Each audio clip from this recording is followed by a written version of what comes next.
Well, hello there, people of the internet, and hello again. I'm TheMBmulti. Welcome to part 22 of my Rome Total War Let's Play campaign as Egypt. In the previous episode, I fought a battle at Campus-Alani, captured it from the Scythii? Scythians! Like Scipii and Scythians added in one word, Scythii. Anyway, well yeah, captured it from the Scythians, also... Oh no, I fought the rebels in the episode before that. Also, you need to go there. Oh, actually no, apparently not, because you make things worse over there.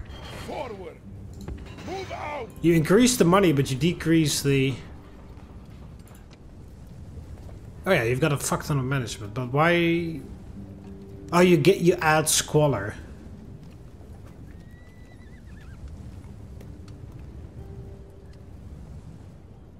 Oh well, whatever.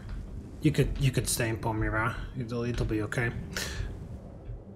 So anyway, I also assassinated some Brutii family members. Speaking of which, as I mentioned at the end of the previous episode, I would do a couple turns off camera because nothing interesting would be happening for a little while, because I would just be trying to assassinate various family members and move across the plains of Scythia.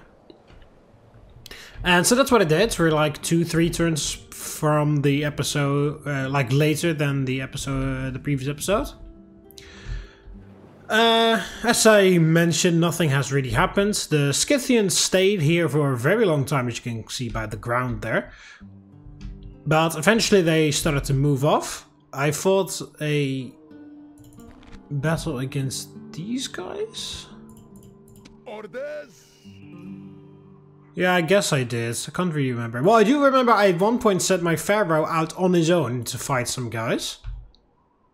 And that maybe some I guess they moved it together in this army, because I do believe I killed like a few like foot archers and stuff. The factionaire, which was commanding the big army that was there, he wandered off this way. I think he's standing around here somewhere. Or maybe he has moved to there already. But I saw him walk this way, but the other armies went this way. Trained a new assassin. Kill to please you. Over here, hasn't really killed anything yet. And this army is from Campus-Alani, but we've reorganized everything. And there's 2 family members out here that were like born or married into the family, or like came of age, married into the family, one of the 2. And so they're governing Campus-Alani and Campus-Sakai now. Ready to sail. Attack! Admiral Xerxes. The sea is yours, great lord. Aye, my lord. There. Anyway, so that is what's been happening up here. Mostly just moving across the plains. A very few like minor skirmishes with the Scythian armies, but nothing too interesting has happened. Scythia has mostly just been ignoring my armies, probably because they're very scared because I've got 2 full stacks coming at them. So yeah, only minor skirmishes have happened here. Nothing severely interesting.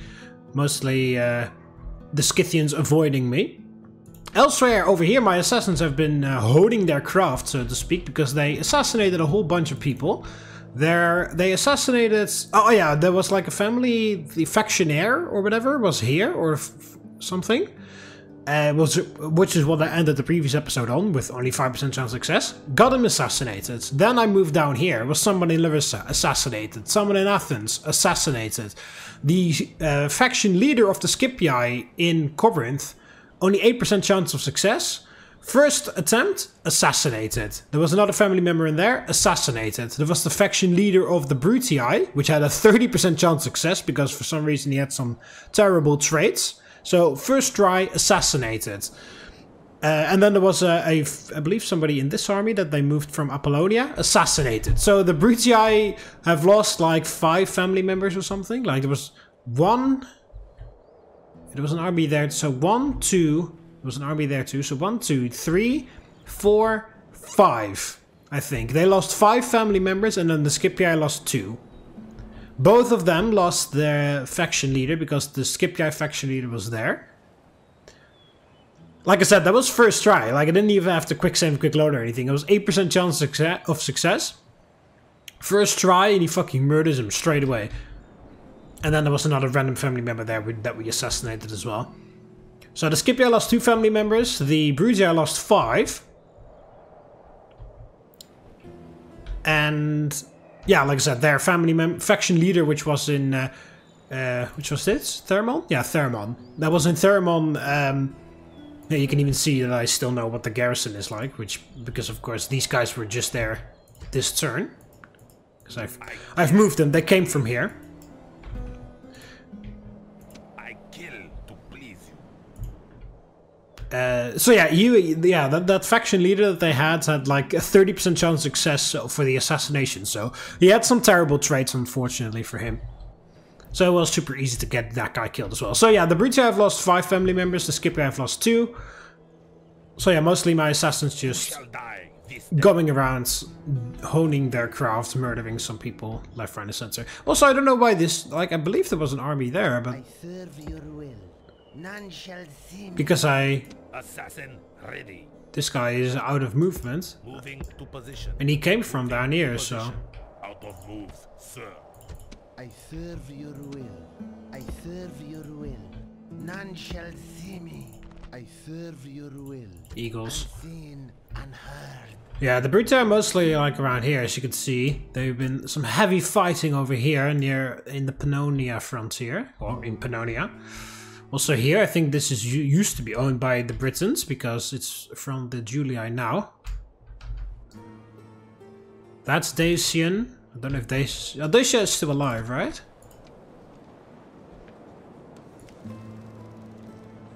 Oh no, Dacia is dead. Okay, well Dacia's dead.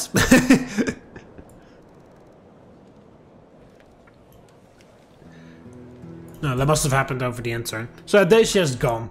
I was about to say, like, they only had that, and then they probably don't have anything out here anymore.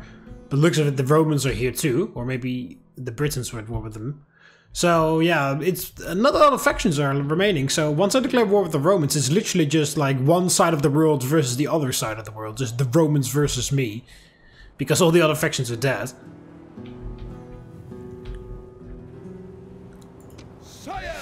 Oh yeah, and I'm moving the armies. The elite army is done, as you can see. Fully retrained and everything. March! Out of moves, great lord. Right, those are the camel mercenaries. Got some governors in Halicarnassus and Sardis. So yeah, that's what you guys missed. There weren't any battles, like I said. Only a few minor skirmishes here, but that wasn't really interesting. No big battles, mostly just assassination. Quick saving, quick loading, assassinating all of these family members. The only ones that worked first try were the faction leaders of the Brutii and Scipii. This guy, like I said, 30% chance of success first try. This guy, 8% chance of success, but luckily enough first try. Everybody else had the quick save and quick load to get the assassinations done. So, yeah, that is what you missed. Anyway, with you guys updated on the current situation, let's end the turn and let's see what the Scythians do. I obviously deliberately placed this guy here on the bridge crossing. Oh, hey, look at that, not a family member. Where did they move that other army off to? Oh, wow. Carthage is dead. Oh, Numidia is dead too. Oh no, my ally. Yeah, look at this. It's just there's barely anybody left. Scythia is gonna die because, of course, I'm gonna kill Scythia. Spain is just chilling. Yeah, the Thracians are at the mercy of the Brutii because they're a client state of the Brutii. But yeah, Spain is just chilling. Like the Romans don't even care about them. They own like almost all of Iberia except for this one, which is owned by the Julii. Who owned this then? Oh, they had a revolt. That sucks so hard. That really sucks. And this is Scipii, right? Yeah, oh my god. Wow, they put a lot of force down here. And the Scipii also conquered that. Wow, they've got, look at the devastation there. They've got some huge forces over there. There's gonna be a fucking grind, that's for sure. Alright. Yeah, well, yeah. The Scythians can't escape, by the way. They keep on trying to, which is super hilarious. Why are we angry in Lycomedia? Culture penalty. Alright, just increase the garrison. Yeah, the Scythians keep trying to make make a peace treaty. Every single, like almost every turn, they get a message that the Scythians get a peace treaty with the Brutii or with the Scipii or whatever. And then obviously, because the Romans are coded that way, the next turn the Romans declare war on them immediately. So they're so incredibly desperately trying to peace out with the Romans just so that they can attack me and be annoying as all hell. But the AI is just not having it because the Romans are, you know, programmed to be this way. Which is very fucking funny to see. It's very satisfying too. They're like, oh no, we made a big mistake. And there's nothing they can do about it either. Onward. Assassin ready. Alright, let's check the building stuff before I do any quick save, quick load assassination things. Let's get some, like at least one more of those in the garrison.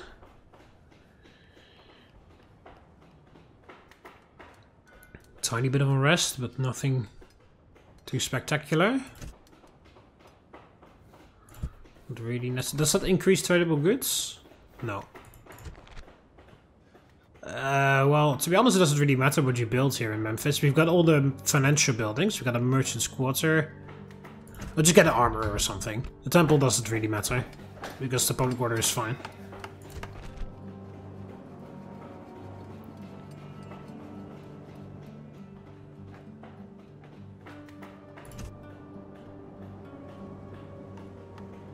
Let's make a lot of money, but go for it anyway. Sidon. Oh yeah, what did you finish in Sidon? The elite cavalry stables. So we can train now cavalry here now. Fix the public order. We don't really need any more military buildings. Because we don't really need the heavy onagers. I rarely use them anyway. Get a bit of public order here. Build up the farms, that sort of thing. Get the population back in there.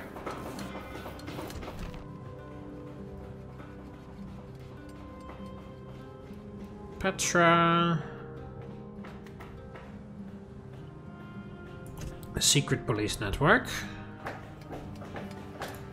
Scriptorium in Susa. Oh yeah, Susa expands. Awesome temple in Mazaka. To Horus. Mazaka. Yeah, you're a bit in limbo, essentially. You're a bit too far away from the future front line, but also not super far away.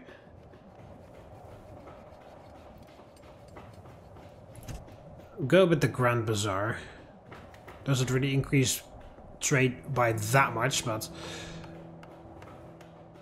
I don't really know what else to build. Tarsus.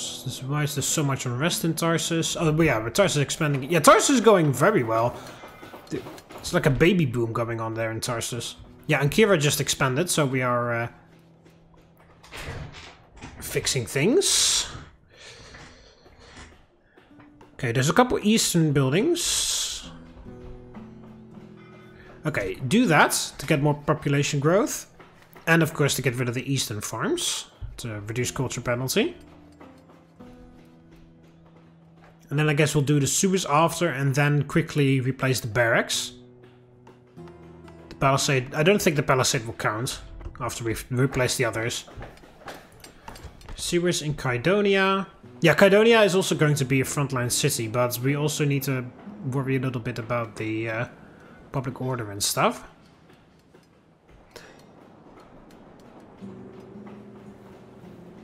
Okay, just get the stables, because we don't even have basic stables there.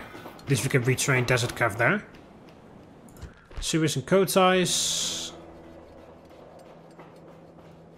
Crop rotation. You're just over halfway of what you need to increase the city. Oh, a governor dies? Okay. Well, we actually just had the new governor in there, apparently. Master of Archers. Oh wow, this is a pretty good guy.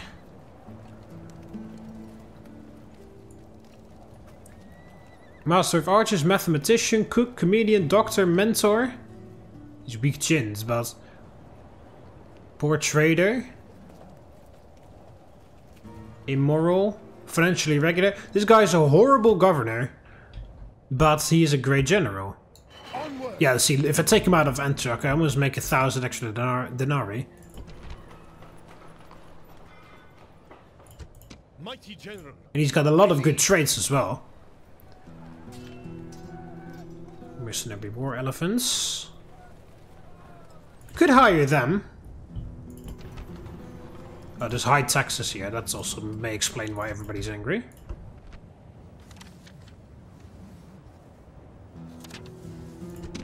And then this guy called Alexander. He's got a lot of retinue, but nothing to show for it, really. Mighty general. Do you? Yes, you already have a quartermaster, doctor, cook, master of archers, mathematician. Yeah, that doesn't really matter, but what did you get? Armorer, +1 morale for all troops. Okay. Mighty general. March. My liege. Move out. Combining troops. Oh, you can't get that? Why? Do you already have an armorer? No, but he has a different unit that means that I can't give him an armor. Or I think he actually... 1, 2, 3, 4, 5, 6, 7, 8. Yeah, he already has, I believe, enough retinue. So I can't get any more. Sire, march. Sire, march. Prepare fortification. Are we going to give this guy another elite army? I think the answer is yes.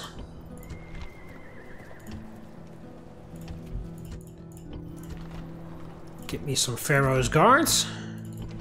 Yeah, you are nowhere near being able to recruit anything. I'll once again get the desert access from here.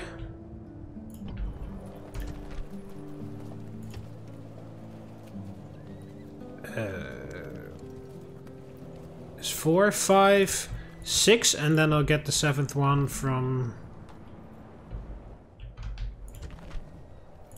there. Archer, or yeah, there are 3 turns. 3 turns. And then 2 of those. And 2 of those. And then, oh, whoops, didn't mean to do that. And then once again, I'll get the chariot archers from there. And then I am good. There we go. And then I also moved this guy. Yeah, he's got silver experience because I let him fight some rebels out here. Moves depleted, mighty lord. But he was already a pretty good commander, so... let's move him along. Sire! Move out! Out of moves, great lord. So yeah, let's build one more elite army. After that, I don't think we should do any more, because then I'll just... what's it called? It'll cause public order issues. What building do we need for this? A bazaar. Bazaar.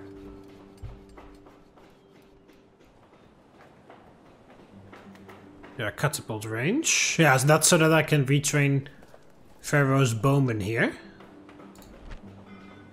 Elite cavalry stables for the now cavalry, but I think I need to do some public order control first, because these guys are being pissed off.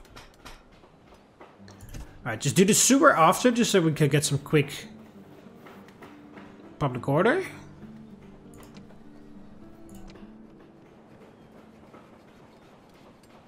And then we'll see how we go from there. Are you perhaps causing issues? -1 from law. Orders! Onward! Move out! I do lose a little bit of money. Sire, Forward! Public order doesn't change. My liege! At the end of the day, why is that? Influence from this guy.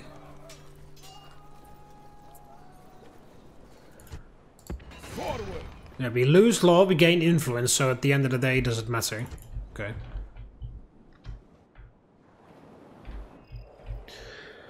Okay, quick save. Assassin ready. Because we got a guy here. Approaches. 85%, and he is gone. Yeah, how funny would it be if I actually fucking killed the Brutii before Moving encountering them in battle? sire. I kill to please. Moving to position. Yeah, so I'm moving this guy up here as well. Right, turn some ships. Keep building up this fleet. Great lord. Yeah, I'm moving that spy and this assassin over. So I've got like... My eyes are yours. yeah, this spy is just chilling here. But I've got this spy and assassin duo, another spy and assassin duo, and then I'm sending this spy, making here another spy assassin duo. Just sending them across here to just murder as many family members as we possibly can. Because, as well, every Brutus family member that we murder is like...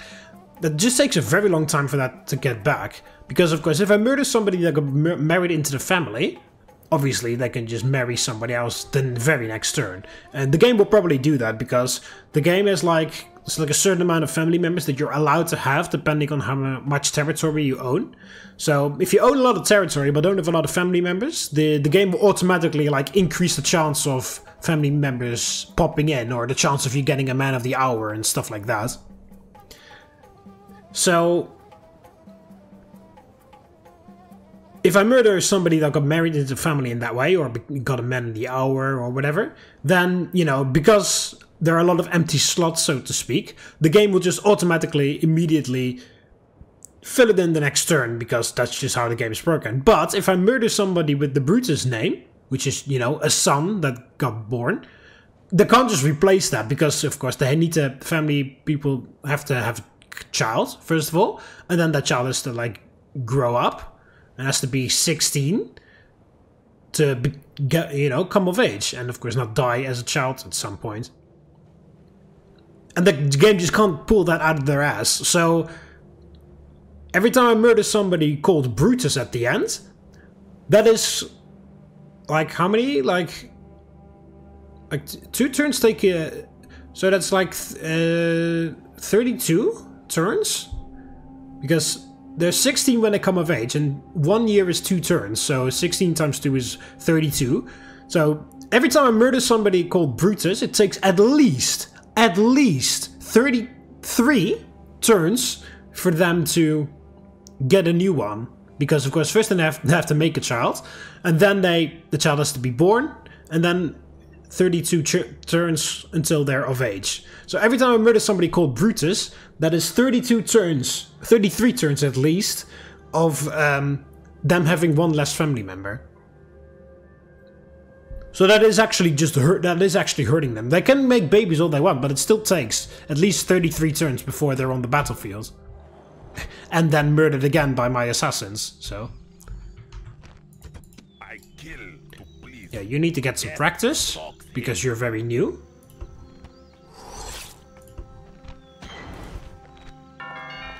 Assassin ready. There we go. He's only 24 years old. That is very young. Usually assassins are a little older. Fire! Even when they get trained. Okay, so what is in here? Peasants and axe guys, okay. So I'm sending the pharaoh down here to take that. And then afterwards move to there. And then this guy's moving up here. I am imagining the most resistance is here. I say, before even checking this, I was already correct. But yeah, that's where I saw the factionaire move to, so I was expecting them to make like a big stand right there. This is ill-defended, and I don't really expect a lot of people to be there either. You see, look at that, I literally just assassinated... Untouched by Fear? Sure, whatever. Untouched by Fear is a pretty good trait to have. And Rid Seleucia. Is there any Hetra? Yes. Do we have... yeah, there's nobody in Ankita. You can move to Ankita. It's pretty far away, but... Sire! you're the new guy, right? Yeah. Forward! Out of moves, great lord! Mighty general! Onward! Out of moves! Okay, you go to there. Mighty general. Onward. You see, look at that. It's so funny. It is so hilarious to see them be that pathetically, stupidly trying. They're so hard. They're being so incredibly pathetic. It is bringing me utter joy. How fucking scared, pathetic, and terrified they are. And how fucking desperate they are too. They're so desperately trying to fucking get that peace treaty going. And even though the Romans keep on accepting for some stupid reason, because the AI just really wants to fuck me over beyond anybody else. At least Scythia, the Romans themselves really seem to, like, prefer to just ignore me. Like, it's so funny to see them try so hard all the time and it never fucking amounts to anything, because the Romans would just declare war on them the very next turn anyway. It is very satisfying to see how fucking desperate they are. You had your shot. You made it. You made the choice. You made the choice to fucking declare war on me. I asked for a peace treaty too, right away, but you were like, no, end the fighting. This is a good joke. And then, of course, fucking 5 seconds later, I'm fucking tearing them to shreds.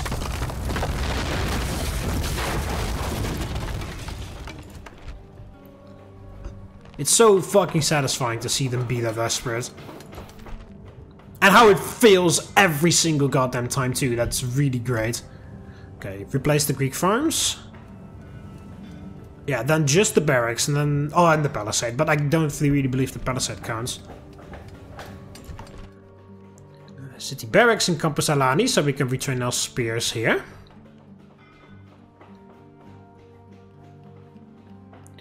Alright, public order is alright now. Replace the farms, get more population in here. Yeah, mostly focused on replacing culture buildings in there. Oh, somebody died, okay. People getting trades and stuff. The fucking rebels in the way.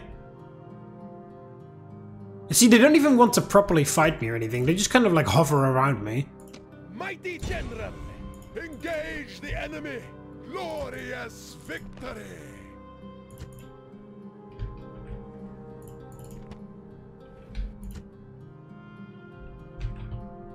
I kill to please you. Okay, quick save. Shall be extinguished. And then he misses 82% chance of success. Or fails 82% chance of success. Who shall die this day? He shall be extinguished. That's better. Doesn't matter if he doesn't get trades, I just need him to succeed. I'll fight that in a second. Move out! Moves depleted, my lord. Yeah, see, they don't even want to, like, they don't even know what to do. They're so confused, they're so scared. Orders, march! Moves depleted, mighty lord. Who shall die this day? Moving to position. Right. Out of moves, sir. Ships ready! Aye, my lord. My eyes are yours. Stowing away, looking for spies. My ears. Okay, next turn I'll move the assassin there. Slipping ashore. None shall see me. Who shall die this day? See, this guy's not called Brutus, so he just got married in. And now he's dead.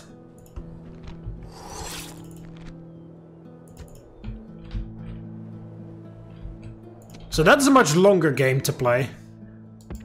Making sure that they can't hire anybody anymore. No more moves, my liege. Assassin. Or marry somebody anymore, I mean. Depleted, sir.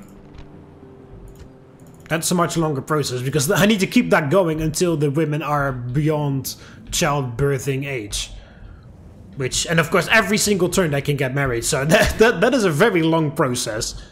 That is not the battle that we want to fight. The battle we want to fight is murdering all the Brutus family members.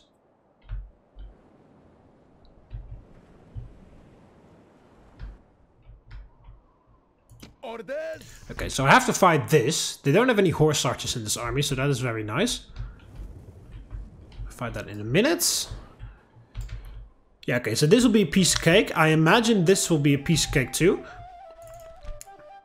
Okay, that is the scary part. I was literally about to say, this could be easy if they keep the army in the city. Because they probably have a ton of horse archers, and I don't really want to deal with that. Or that is, of course, Eyes are yours. something difficult to deal with. There we go. Yeah, you see, they... Oh, Scythian noble archers, mercenaries. Oh, that's their king. The new king, because of course the old king was there. I murdered him. I kill to please you. How much chance do you have? 6%. So you need to practice a little bit more. My eyes are yours. Stand here a little bit. Yeah, this is the big issue. If we have to fight this on the field. I mean, there's no general there, it's just the captain. I don't know why they didn't put the king there, but okay. Because he has some decent command. I mean, well, anything is worthless compared to my amazing pharaoh. And look at the influence as well. When this man speaks, his words carry the wisdom of the gods to his listeners. At the sound of this man's voice, even clouds change their flight across the heavens. How much at 1, 2, 3, 4, 5, 6, 7, 8, 9, 10. He literally cannot get more command than that. That is the most amount of command a family member can have. I don't think you can get more than 10. So that is one insane pharaoh. Mighty general. This guy is alright. He's pretty young. Check all the other... Yeah, you're the factionaire right now. You're a great general. You're a decently young, decently good general. My liege. Same thing you. Young, good general. Cretan archers. Well, we already have pharaoh's bowmen. They're better than at combat as well. Right? Well, I've got them upgraded, so it's not really a fair comparison, but 11 melee attack, 12 melee defense, 12 missile attack, I mean. 14 melee defense. Yeah, 7 melee. Yeah, 7 melee attack is more than like general archers. Missile attack is the same. Yeah, no, yeah, they don't have any armor. Yeah, these guys have literal armor. They're wearing armor. I mean, it looks like a robe, but it's like an armored robe or whatever.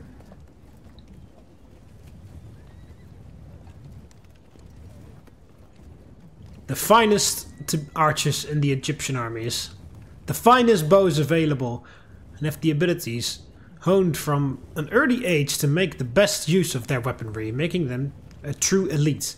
And with their native toughness and hardy spirit, they are truly impressive warriors and a fine force to any of the pharaoh's generals to have under his command. Unlike many other archers, these men wear good armor, giving them protection against counterfire, but they are vulnerable, like any archers, if unsupported when attacked by cavalry. Yeah, they only have daggers. They can hold their own against infantry. But if, you know, a chariot charge, they don't have a shield, of course, so that is the danger. But I like the description of the game set right there. That's with any archer. March! Moves depleted, mighty lord. Moves depleted, mighty lord! Yeah, 22. Look at how much retinue this guy already has. Oh, they are horrendously in the way. Okay, well you can charge that. Mighty general. This guy can. Not possible, sire. You can go there and kill that. That's easy. That's fixed easily. I do need like I can't just do that with one general's bodyguard. But the other one I can. So. Yeah. End of turn. Oh, there we go. They've assembled it now.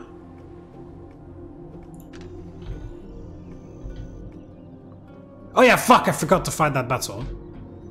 Sire, engage the enemy. Fight it now then. Glorious victory. There's Orsatch in there. Do I have Orsatches here? No. Let's hire one.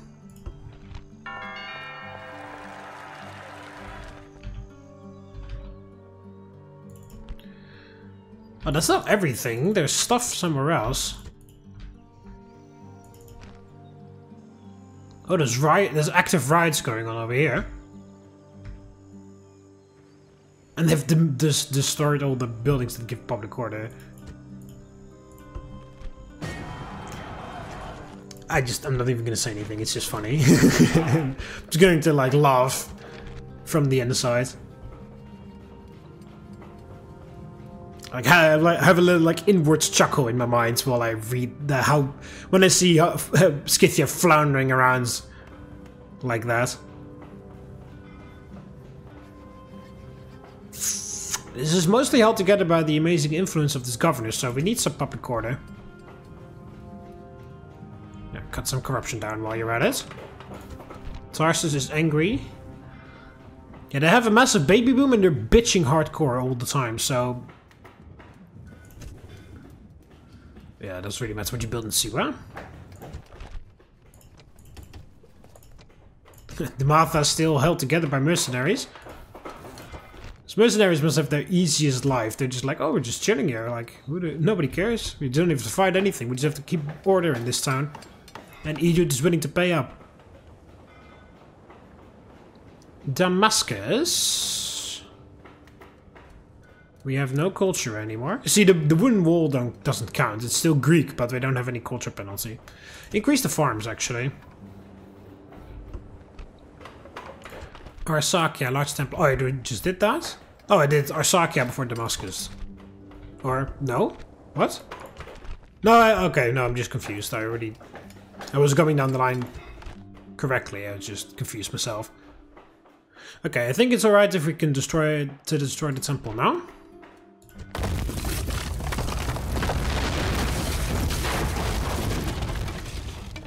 Build one to set right here and immediately like upgrade that as much as possible. You are 16 years of age in Alexandria. Rather lazy. Rational concerns. Reverence. Alright, nothing too crazy. I am going to send you somewhere. Yeah, you got a mentor. Yeah, whatever. Ah, Nicomedia. I was kind of waiting for Nicomedia. Assassin ready. Guarding the admiral. Guarding the troops. I kill to please you. Moving ashore. Yeah, okay, so can you stop bitching? 30%. Right, well... Increase the garrison a little bit, because, yeah... I mean, to be fair, yes, you had a very poor city garrison. I will agree on that front. Alright, just hold on for 2 more turns. You get extra garrison, so... It should be okay. Sire. Right, let's assemble this shit. Orders. Onward. Moves depleted, mighty lord. Moves depleted, mighty lord. Onward. Moves depleted, mighty lord. Oh. Mighty general. Orders. Oh yeah, you are governing Ankita. Onward. That's too far away, can't send him there yet. Out. Orders. Yeah, you are Onward. going this way. Onward. Moves depleted, mighty lord. To kill that guy. Attack! Mighty general. Onward. Oh yeah. Prepare for battle. Victory is ours, mighty one. Move out. Prepare fortification. Ships ready. Set sail. Okay, there we go. Now, let's check the Brutii. Do we have some more? Oh, there we go. We have a Brutus guy, so he has to die. I kill to please you. 90% chance. And he's gone. Very good. My eyes are yours. None shall see me. No more moves, my liege. Who shall die this day? I obey. It's got the assassin and spy duo just traveling across the world, assassinating people. That should be a fucking like Netflix show, like historical fiction, like an assassin and a spy sent out by the Romans or the Egypt or whichever like ancient faction you want to have, traveling across the world to like perform like insane assassination attempts to help their country. That would be amazing. Like a show about the Arcani or something, it would be pretty cool. You can take a lot of creative liberties with that shit because there's not a lot of stuff is known about the Arcani anyway.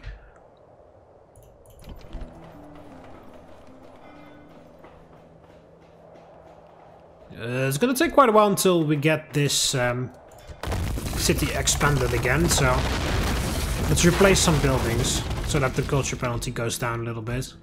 Especially those military buildings, because we're not gonna train any, let's be honest, we're not gonna train shit there. Except for garrison, maybe. But yeah, that would be a cool show. Like, just a show focused on, like, the shadowy side of the Roman Empire. Like, not necessarily, like, just the general, or emperor, like, corrupt emperors and, like, people, like, grasping for power or whatever. Like, just, no, like, none of the political, like, grabbing shit. Just literally just a show on the front line of the Roman Empire or whatever. Or the Roman Republic, or what have you. About, like, the Roman Secret Service, essentially. About some things that they may have done. Like I said, there's not a lot of known about the Arcani, so you can take a lot of creative liberties with that show. You know, that would be, I think that would be quite cool. Like an assassin and spy duo that kind of, like, work together to like, help the Roman Empire or the Roman Republic as best they can, because they're, like, super patriotic or whatever. And maybe, you know, you can have, like, your typical show drama where they, like, struggle with their beliefs because of things that are happening in the world, or because there's a new emperor, or because they don't trust the person who's in consul, who is a consul now in the Senate, if you set it in the Roman Republic. Like, maybe one guy's a giant supporter of Julius Caesar and the other guy is a supporter of Pompey Magnus. And, you know, like, their friendship has to try to survive that. And then it's all focused on, like, the shadowy part of the Roman Empire. Counter-espionage, assassination, intelligence gathering. Like, of course you can have scenes about, you know, generals and the armies, and, you know, you can weave a little bit of the political stuff in there with Julius Caesar and stuff if you set it in that point in time of history. Or, you know, with the emperors. Like, it depends which emperor we have. If you have Trajan, who is a very warlike emperor who actually goes to the front line himself to command armies to expand the empire personally. You know, he would of course have a very different relationship with the assassin and the spy than, let's say, Domitian, who is a mostly, or Antonius Pius.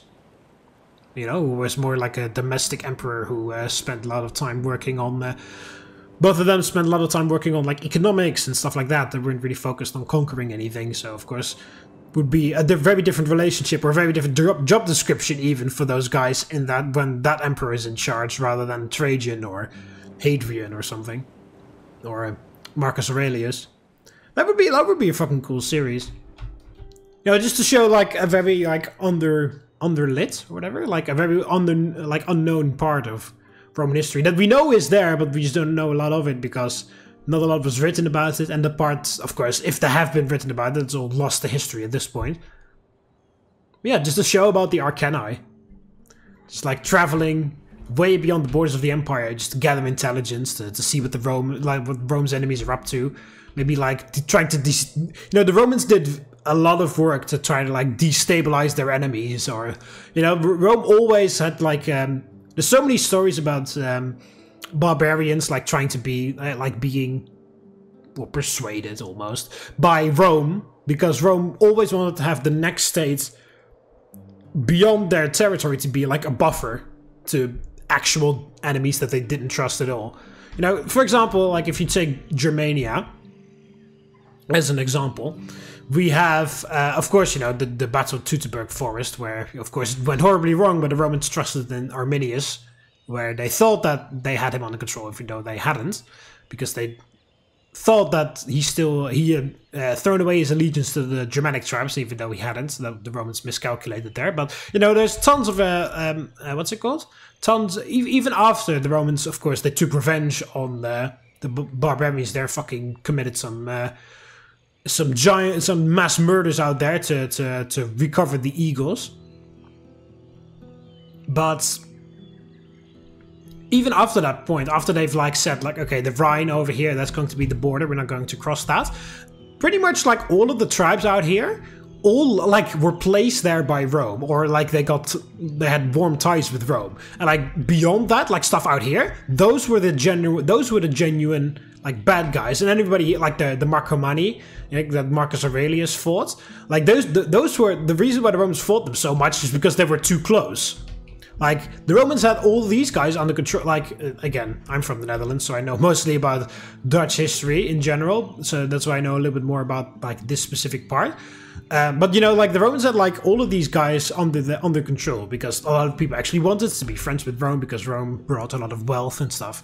And cultural influence. And, of course, you know, the Roman osmosis, Romanization. Like recruiting them in the army, like letting them get accustomed to the Roman way of life, and then once they get back to their tribe and they see their wooden huts and their rooms without central heating and their bathhouse, which is just a river, you know, like then they're like, I want to live like a Roman because the Roman way of life is better, or I like that way better. So they actually travel to start living in Roman cities, adopt Roman names. They want to be like Romans, which is exactly what the Romans wanted, because they wanted to unify the empire, of course. And of course, and the Romans understood that you can't do that by just murdering everybody and just forcing stuff upon them. If you like let them do it voluntarily, it works a lot better, and that's what that's why the Roman Empire lasted for so long. But to get back to the point, all the tribes that were not part of the Roman Empire, like, you know, the Germanic tribes out here, they were all, like, under Rome's thumb. They were either placed there by Rome, or the Romans, like, approved of the war chief that commanded that tribe, and they had warm ties with that guy, or, you know, in one way or another, Rome had some involvement with all of the tribes that lived on this side of the river. You were not allowed to live there if Rome did not like you. If you had trouble with Rome, the Romans did not allow you to live there. And they would literally do anything to, like, bend the entire style, like, societal norms or whatever in this side of the river to their will. Because, again, Rome wanted a buffer. They knew that stuff out here, that's the danger. So that's too far away. It's not that interesting anyway to conquer all the way up there. It's not that many resources to be had or anything. It's just more land and more people and more problems. But those problems were coming down this way, and that's what Rome didn't want, of course. So Rome made sure that there was a line of buffer, not immediately, this is the Roman part and this is evil, like with just a tiny river in between. No. The Romans made sure that this is Roman land, this is like disputed lands, sort of, and then this is the enemy. The Romans always made sure that there was like a buffer of tribes that they could essentially, like... The tribes there probably thought, oh yeah, look at that, Rome is very nice, they're training with us, we're under Rome's protection, right? But really, the Romans just had them there so that they could throw them under the bus if need be. That's essentially really what they were there for. They were just a meat shield, even if they knew it or not. I don't know if they knew it or not. Maybe some of them knew it, but they accepted the risk because the rewards were fantastic.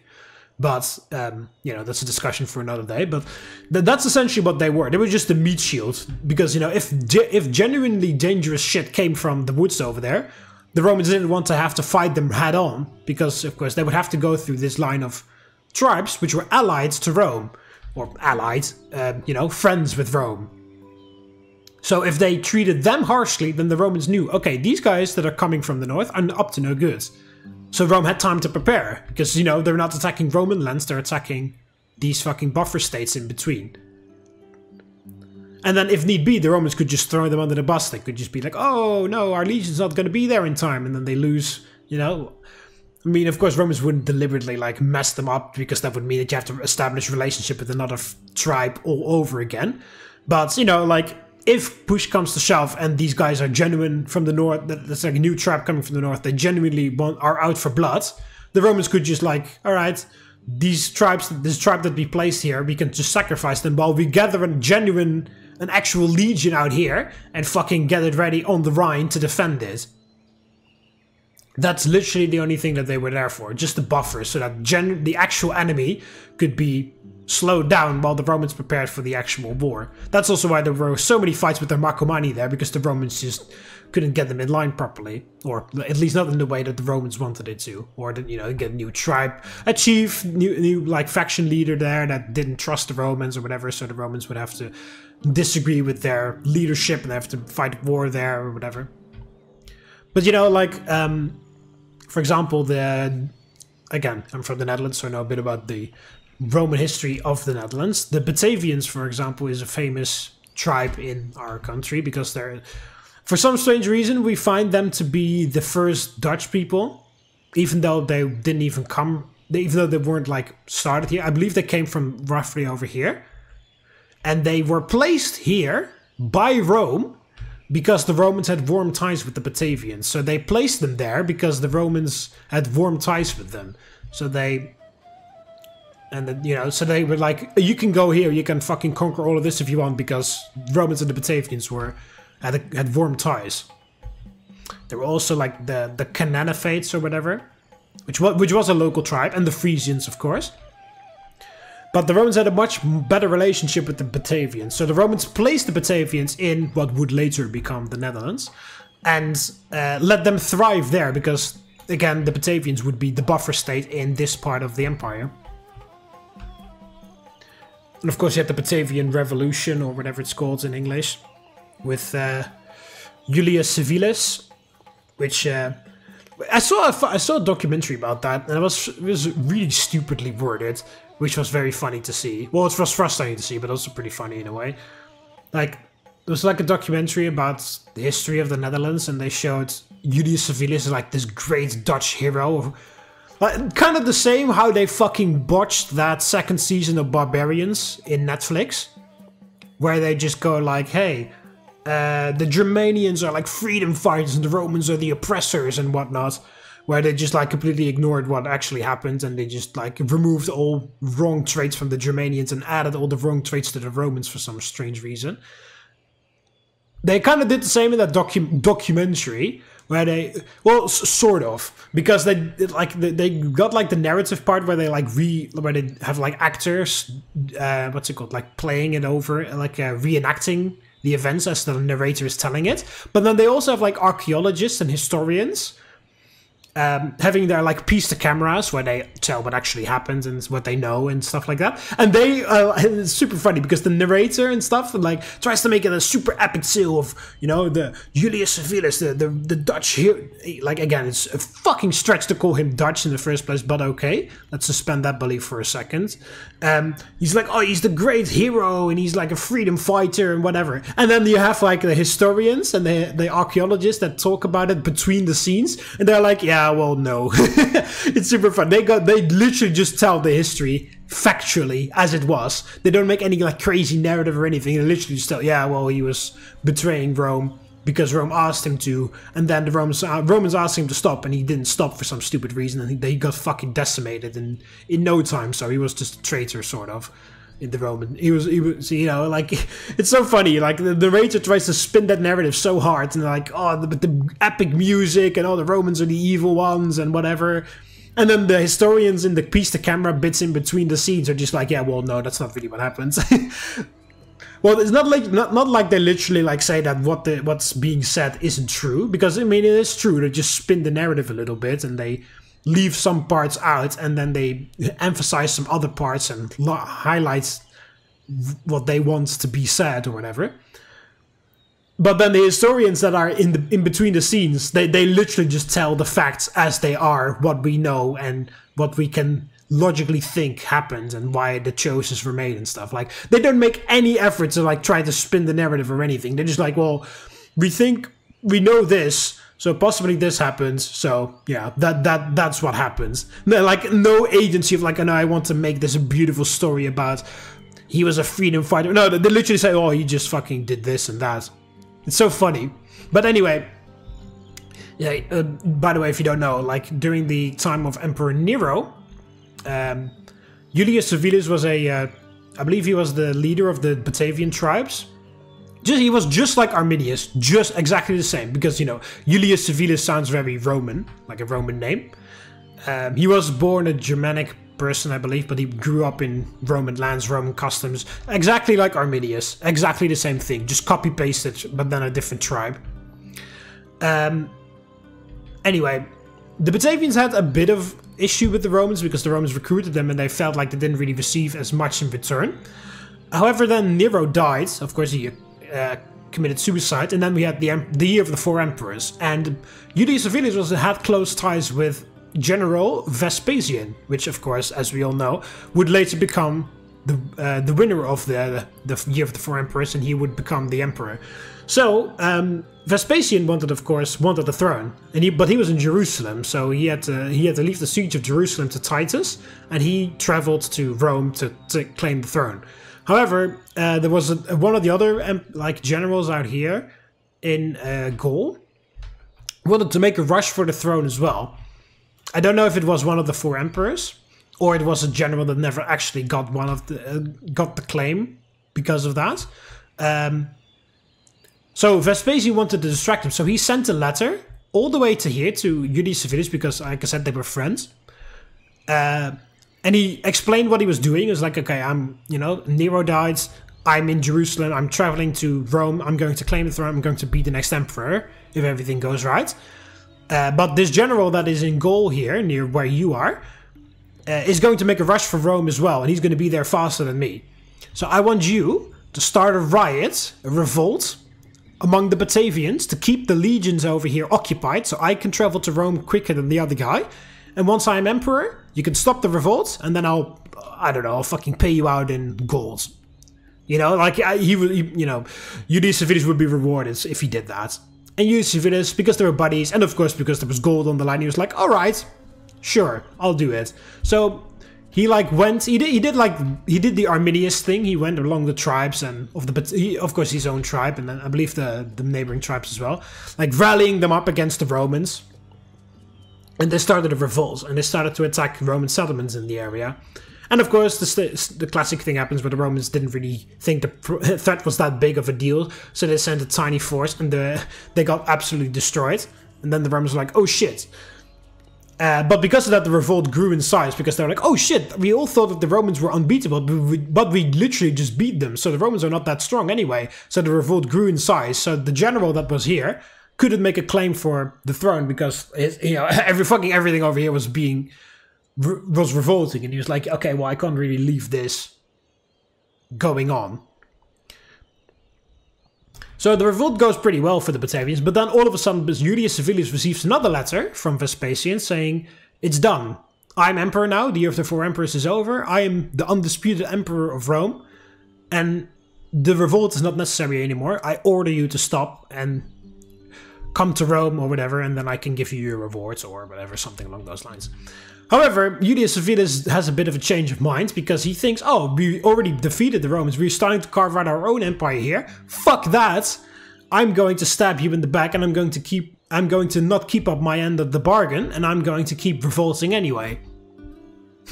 So again, it's pretty funny that the documentary wanted to paint that guy as a national iconic hero of a country that didn't exist yet.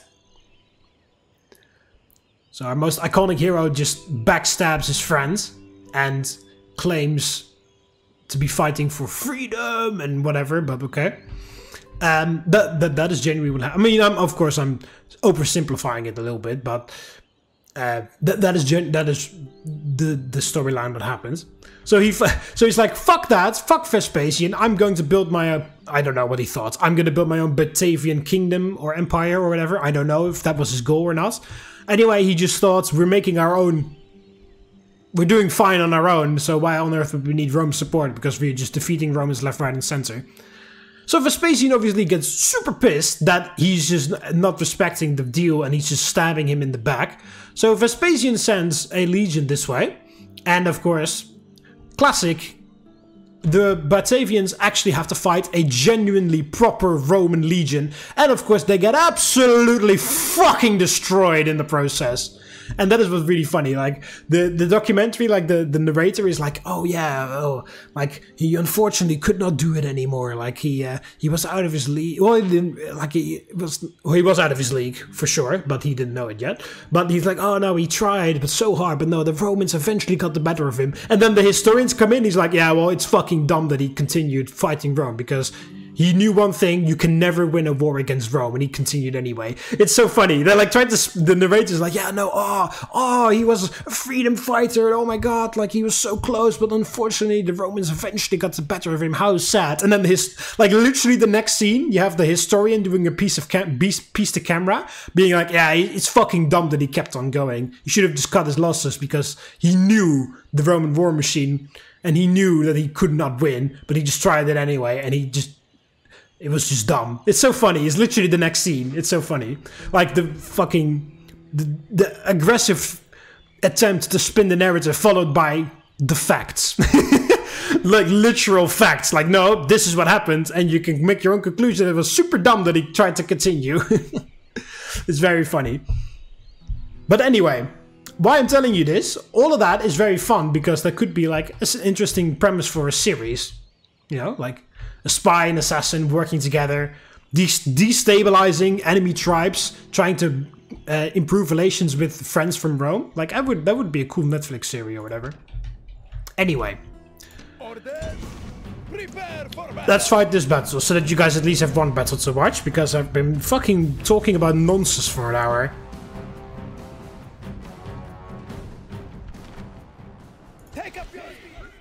Yeah, this is the fucking Scythian plains, right? This is fucking nothingness. Yeah. Anyway. Just an interesting thought. I think that would be a cool series. You know, just like a spy and assassin, working in the shadows of the Roman Empire, destabilizing Rome's enemies, gathering intelligence on incoming armies and stuff like that. I think that would be a very cool series to make and watch.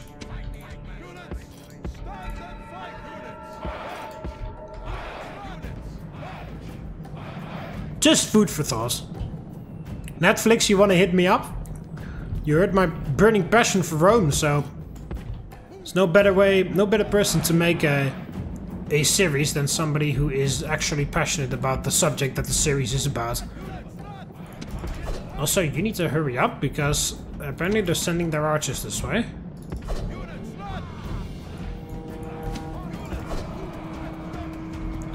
They're sending their archers in hand-to-hand combat, okay?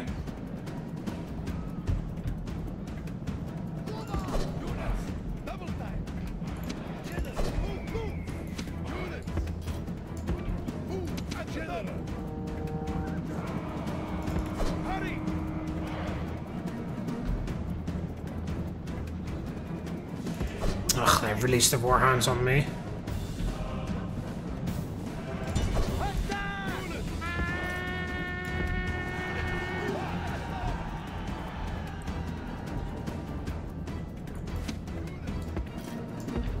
Oh, I should have used the chariot archers, maybe.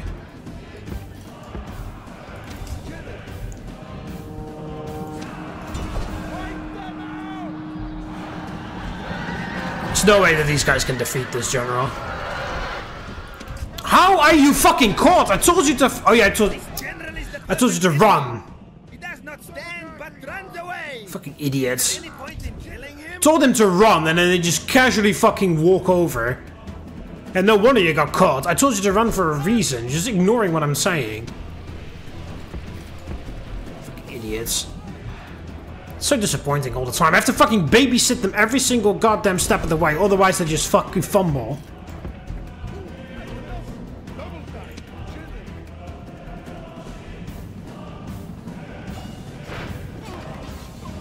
I know killing the handlers doesn't kill the dogs, but...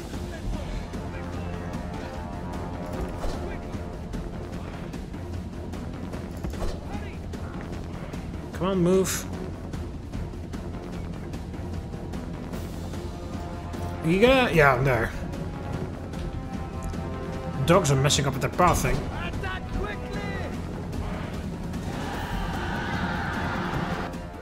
There we As go. enemies, these men are perfect. Unnecessary losses on the cavalry, but other than that, this battle went well. Awaiting your command. I mean, it was to be expected. Would be very pathetic if I lost this battle.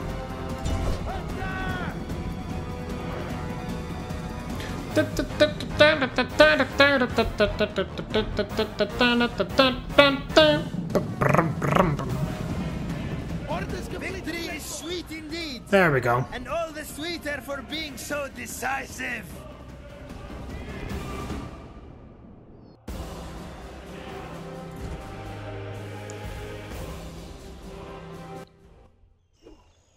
Victory! Sire, engage the enemy. March! No more moves, sire. Alright. Attack! Next turn, that's on the siege.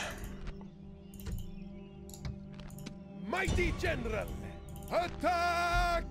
Victory is ours, mighty one. Okay, so here we have a remnant of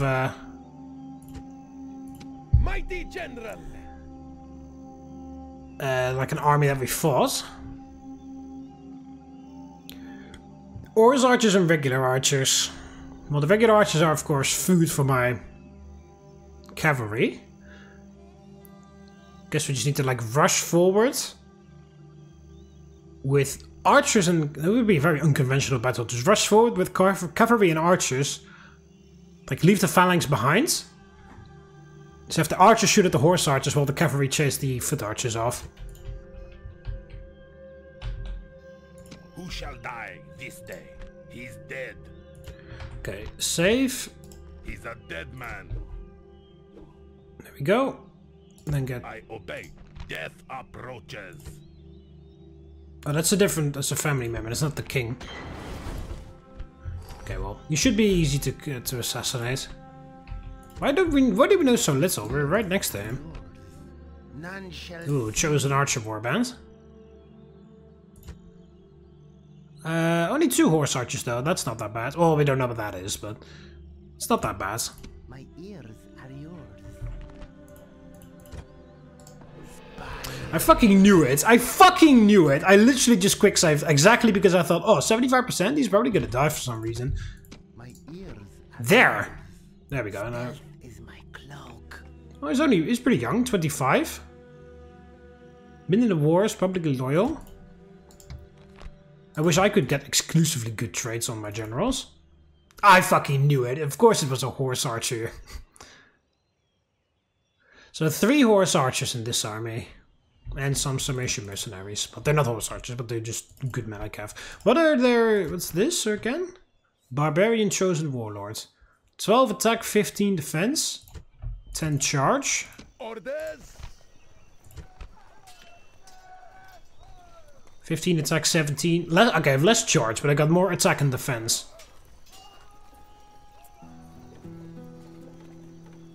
Yeah, I believe I can...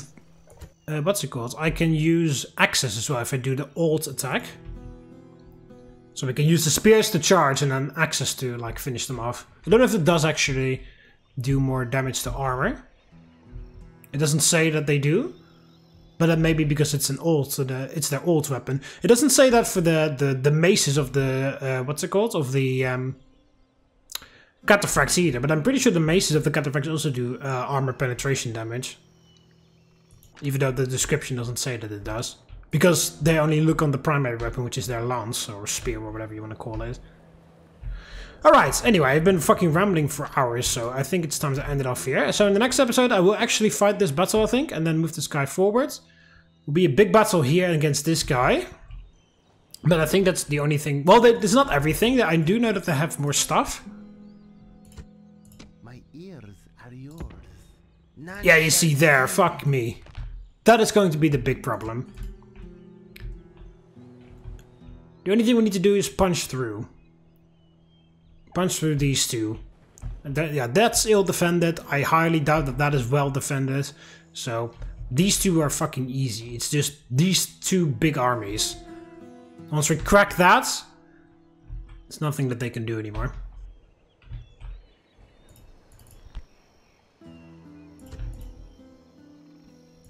Who shall die this day. Yeah, you have to assassinate him next turn. Okay, anyway, hope you guys enjoyed it. Click the like button if you did, subscribe to join the Roman army, and I'll see you in the next one. See you later, Romans. Volete.